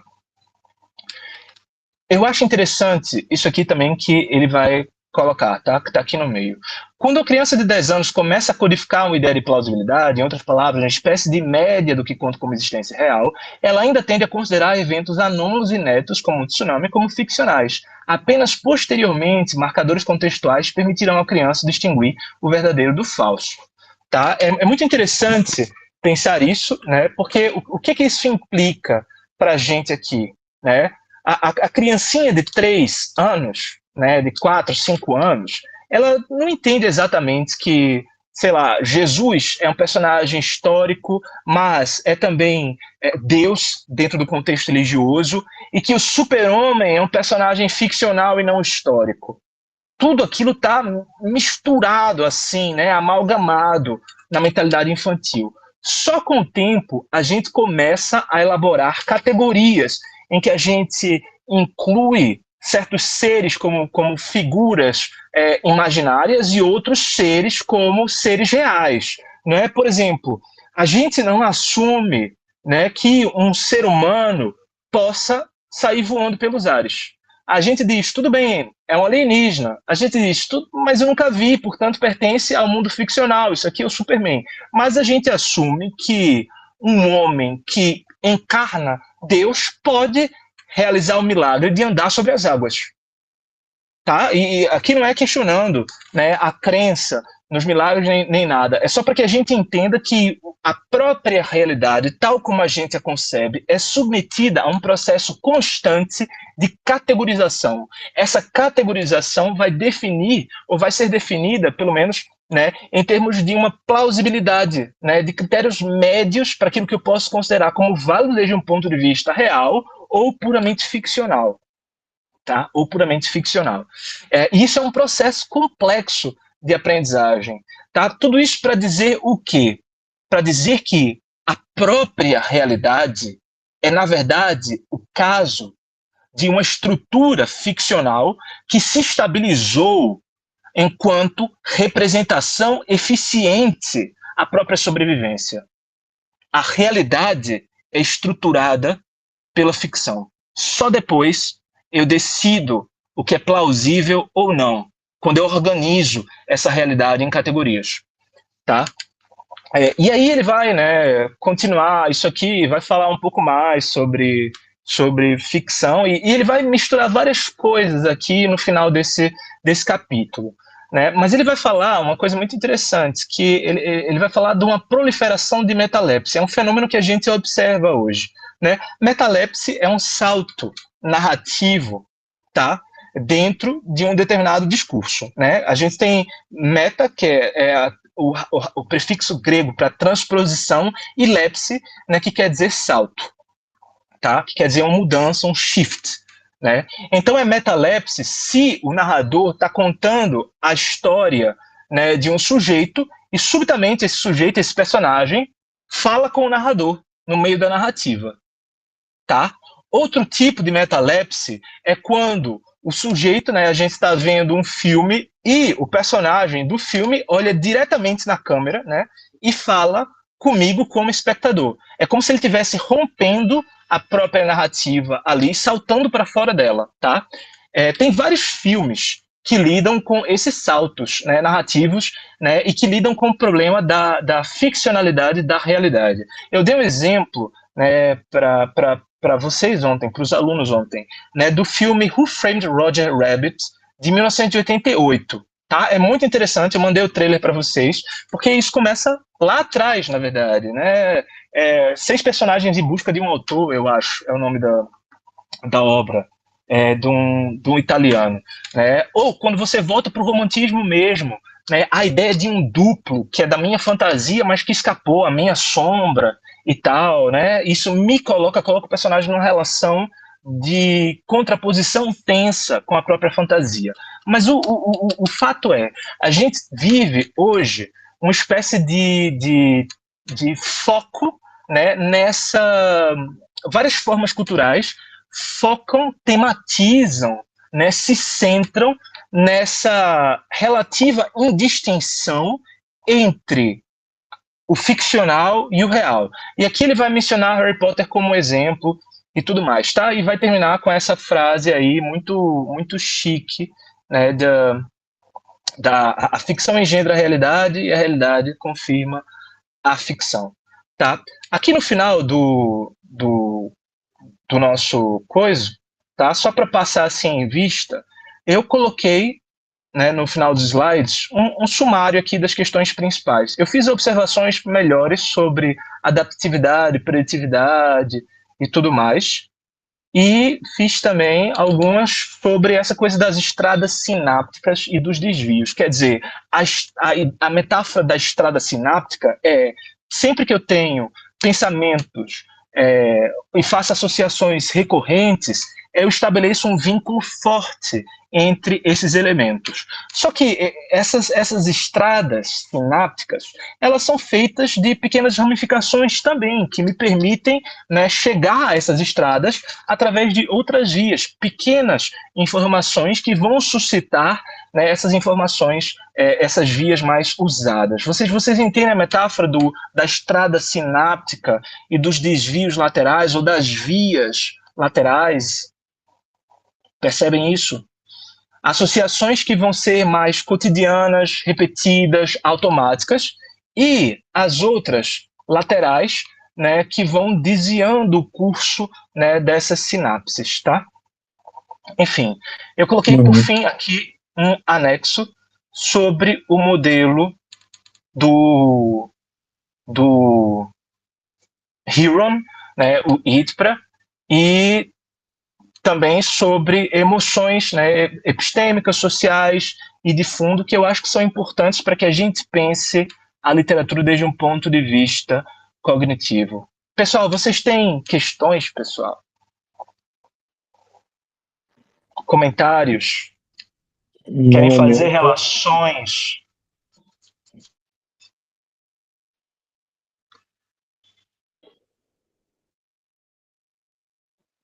No momento. Não? Fala. Eu acho muito interessante como a gente está revendo isso do Calabrese, mas não anula em nada que a gente já estudou do Stockwell, só agrega mais, assim. Eu acho isso muito legal. E eu gostei muito quando você falou sobre quando ele fala do que seria os horizontes de expectativas, como a capa de um livro vai definir como a gente vai se portar e vai se encontrar, né, perante ele. Inclusive, as editoras, né, de livros de literatura de massa, eles já estão muito atentos a isso. Existem muitas versões de capas de livros que estão sendo alteradas justamente para tentar captar um público que a princípio não conseguiu captar. Eu percebo isso aqui nas editoras. Aí eu acho isso muito interessante, a gente pensar até na sociedade do geral. Sim, eu acho que a perspectiva desses estudos cognitivos sobre o universo das práticas literárias permite que a gente tematize certos aspectos, né, da nossa vida, da nossa existência institucional, que ficam colocados às margens, né? É claro que a gente vai falar da prática da editora e vai falar por alto de capas e dizer que isso é só para chamar a atenção de um público, né? Mas quando a gente fala dessa maneira, parece que é meio frouxo, é meio solto, né? Quando a gente consegue falar de maneira muito melhor articulada se a gente tiver, né, um léxico próprio para isso.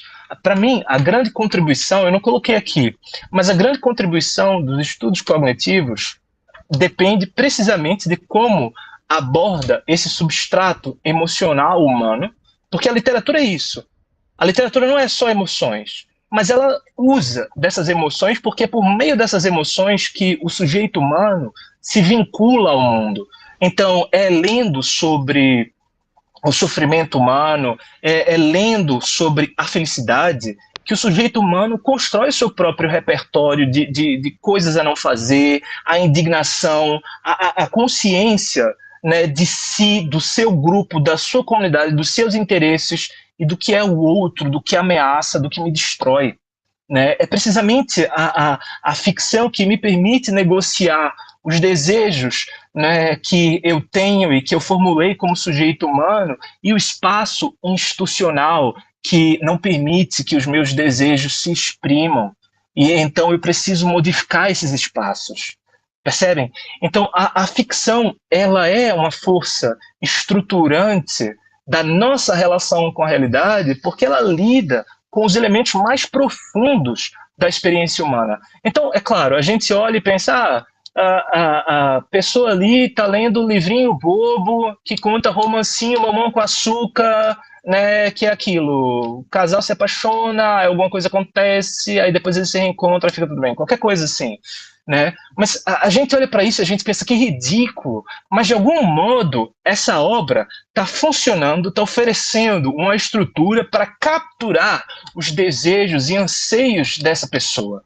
Mas o que ela está fazendo depois? Ela devolve a essa pessoa uma consciência de si maior, ela mobiliza essa pessoa, ela torna essa pessoa mais rica de si própria, ou ela está tirando o tempo dessa pessoa?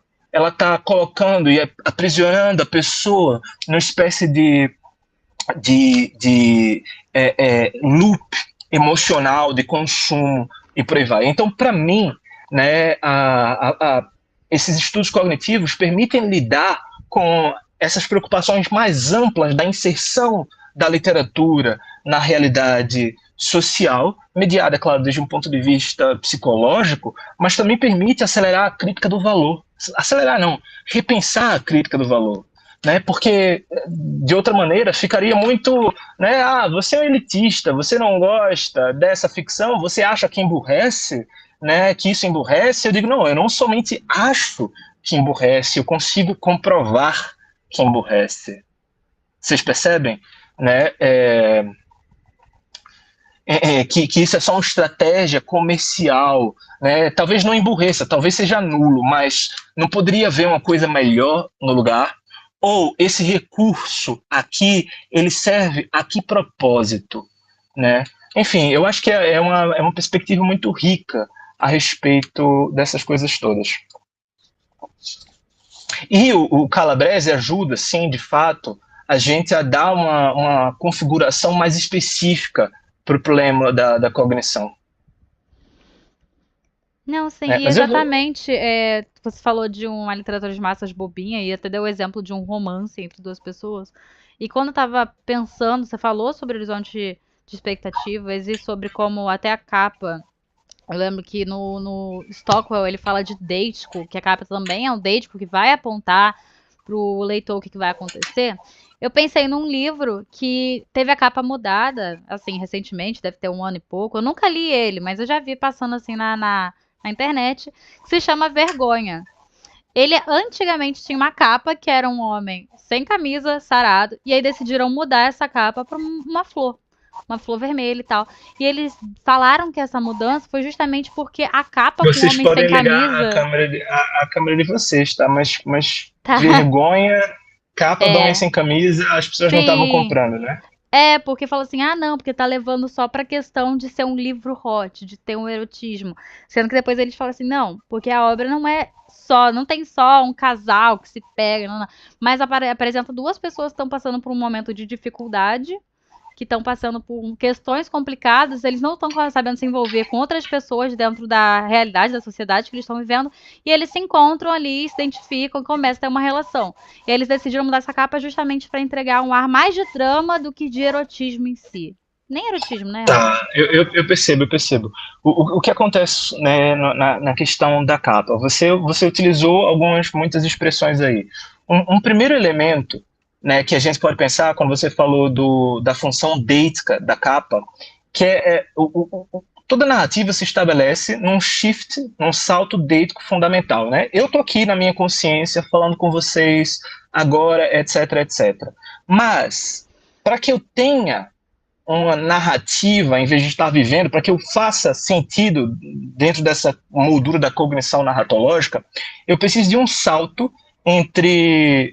Pode até ser um eu, mas é um eu tornado ele na lembrança, né? Naquele tempo, eu fiz isso. Eu preciso sair do aqui, do agora, né? Eu preciso postular um outro. Isso é a deixis fundamental. Então, quando eu pego um livro, eu sei que existe um domínio da minha linguagem que está sendo empregue aqui, né, da minha consciência aqui presente e tudo mais, mas o próprio livro encerra em sua forma uma espécie de salto para outro contexto, para outra mente, para outro espaço que vai ser configurado ali, né? Tanto é que essa metáfora do livro como espaço, da imersão, etc., diz respeito precisamente a isso, essa experiência de sair de mim e entrar em outro universo desde um ponto de vista referencial, né? Então a capa oferece esse elemento de transformação, mas qualquer volume, né, independente da capa, né, oferece dá um indício, né, dessa mudança, desse shift de realidade.